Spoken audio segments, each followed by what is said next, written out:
现在我要跟全世界各地的莲友们，我们的常住法师早上呢来报告，我们一定人生活在这个娑婆世界，时好时坏了，所以我们必须要不执着，不要受它的影响。尽可能要做到放下悲痛，放下怨恨，这是我们修行上一个课题。我比一个例子给你们各位听。南非一个民主的斗士叫做曼德拉，他曾经因为反对种族隔离政策而被关入监狱里面，被关了27年哦。在监狱当中被残酷虐待的曼德拉，后来他当选了总统了。在他总统就职典礼当中，他邀请了曾经虐待他的这些看守人员，他不但很大方的介绍他们给大家认识，更恭敬的站起身来向他致敬啊。这不仅仅震惊了现场的所有来宾，也让曼德拉闻名在全世界。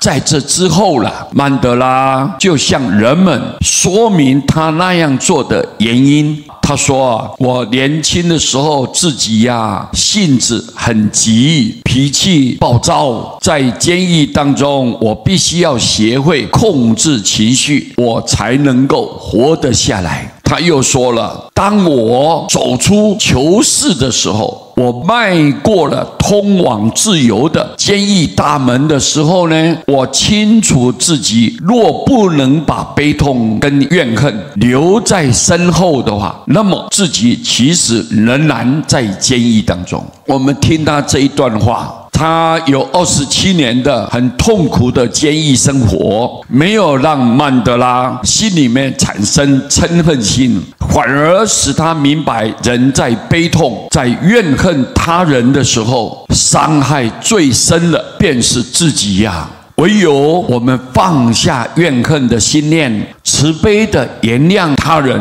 自己的人生才能够重新开始，我们才能得到快乐。我们很平凡，又怎么能够让自己的生活活在那种小小事情的人我是非当中呢？造成不快乐，造成不如意。所以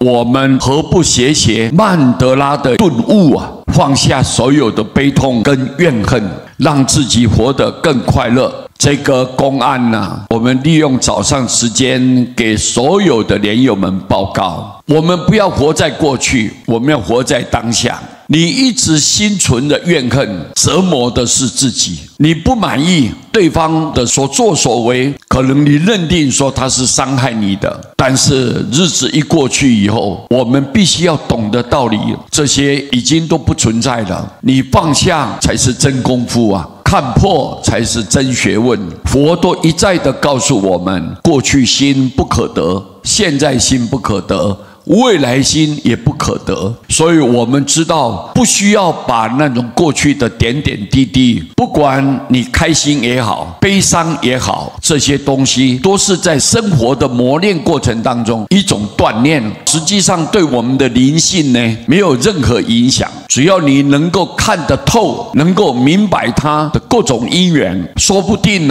我们前世不知道怎么得罪别人，所以这一辈子有这个果报产生在我们自己的身上。所以如果你了解这一层道理，没有过去的因，哪里有这一辈子的果报呢？所以佛一再强调说明，欲知前世因，今生受则是欲知来世果，今生做则是。这个明明白白的来开示给所有十方众生知道，任何发生一定有因才有果报。所以我们不需要怨恨，不需要悲痛，我们应该要放下，心胸要开阔，能够包容尊重，跟别人和睦相处。那么我们在最后临命中，因为一句佛号正念提起来自然阿弥陀佛救度，从今之后跳脱整个娑婆世界的轮回之苦，我们能够直接迈向光明，直接抽身净土。这个就是我们来这个世间真正的目的，不需要为了悲痛或者怨恨而耿耿于怀，让自己活在一个黑暗当中。这是一个非常不聪明、不理智的做法。这一点呢，我们借用这样的因缘来告诉大家。谢谢阿弥陀佛。